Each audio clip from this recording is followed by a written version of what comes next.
SSC 2024 আজকে যারা ইসলাম ও নৈতিক শিক্ষা পরীক্ষা দিয়ে এসেছো তোমাদের প্রশ্নের সমাধান দেখো 100% সঠিক সমাধান 30টা মিলানোর পরে কমেন্টে জানিয়ে দেবা কার কয়টা হয়েছে। তো ঢাকা বোর্ডের এটা দেখতেছি, দেখো শরীয়তের বিষয়বস্তুকে প্রধানত কয়টি ভাগে ভাগ করা হয়েছে? 3টি ভাগে ভাগ করা হয়েছে। এরপরটা 2 নম্বরটার উত্তর হবে ফিকাহ শাস্ত্রের অবদানের জন্য। এরপর দেখো 3 নম্বরটা কুরাইশরা ইহুদিয়ান সন্ধি ভঙ্গ করায়। এরপর একটা 4 নম্বরটা হবে ধর্মীয়। ঠিক আছে ভাইয়া। এরপর দেখো উদ্দীপক দিছে 5 এবং 6 নং উত্তর দেওয়ার জন্য। খ এবং খ থেকে দুইটা উদ্দীপক, খ থেকে যেটা এটা হলো মক্কা বিজয়। ঠিক আছে, 5 নম্বরটার উত্তর। এরপর 6 নম্বরটার উত্তর হবে প্রথমটা এবং 3 নম্বরটা সঠিক, এই জন্য উত্তর হচ্ছে 2 নম্বর। এরপর দেখো সকল সৎ গুণের মূল কি? তাকওয়া। এগুলা কিন্তু আমাদের শর্ট সিলেবাস অনুযায়ী যে সাজেশন দিয়েছি, ভিডিও দিয়েছি, সেই ভিডিও থেকে এমসিকিউ অনেক কমন পড়ছে। যারা আমাদের ক্লাস করো নাই, ক্লাসগুলো করে যাইবা, দেখবা প্রত্যেক পরীক্ষা সাজেশন আমরা দিয়ে রাখি।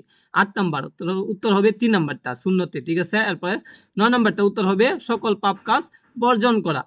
তারপরে হবে 47টি। আচ্ছা, এরপরে দেখো কবিতা। এরপরে দেখো উত্তর হবে ইমাম আবু হানিফ। এরপরে সবার শেষটা হবে 13 নাম্বারটা, তার মাধ্যমে নবুয়াত পরিসমাপ্তি ঘটে। ঠিক আছে ভাইরা। এরপরে দেখো পরের পেজে আসলাম আমরা 14 নাম্বারটা নফসের বিরুদ্ধে জিহাদ। এরপর 15 নাম্বারটা হবে প্রথমটা সুন্নতে মুআক্কাদা ভুল হবে, বাকি দুইটা সঠিক। ঠিক আছে, তো এই জন্য উত্তর হবে 3 নাম্বারটা। এরপর 16 নাম্বারটা দেশের সীমানা পাহারা দেওয়া। আচ্ছা, এরপরে দেখো 17 নাম্বার ইজমা। এরপর 18 নাম্বার আখিরাত। তারপরে দেখো 19 নাম্বার শব্দ কুশ। এরপরে দেখো 20 দুইটি।